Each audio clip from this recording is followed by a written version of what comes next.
দর্শক, এই মুহূর্তে অবস্থান করছি শাহজাহানপুর গরুর হাটে। গরু কেনা বেচা বেশ জমে উঠেছে। আসুন একটু গরু বিক্রেতা যারা আছেন, ব্যাপারী আছেন, তাদের সাথে একটু কথা বলে দেখি। ভাই, আপনার নাম কি? আরিফুল ইসলাম, আপনি কোন জেলা থেকে এসেছেন? নওগাঁ জেলা থেকে। কতগুলো গরু নিয়ে এসেছেন? 40 পিস। এখানে যে গরুগুলো এনেছেন 40 পিস, সর্বোচ্চ দাম বা সর্বনিম্ন দাম যদি একটু বলতেন আমাদেরকে।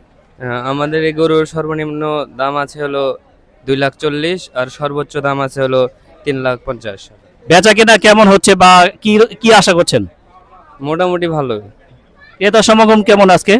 আজকে একটু কম। দর্শক, হাটে ক্রেতা সমাগম অনেক কম তুলনামূলকভাবে। যারা ব্যাপারী আছেন তারা অনেক প্রত্যাশী যে তাদের এই ঈদে প্রত্যাশা পূরণ হবে এবং ক্রেতা সমাগম হবে। ঈদের আরও বেশ কিছুদিন বাকি আছে। আমরা আশাবাদী যে ইনশাল্লাহ তাদের প্রত্যাশা পূরণ হোক এবং আগামী ঈদ সবারই ভালো কাটুক। ধন্যবাদ সবাইকে।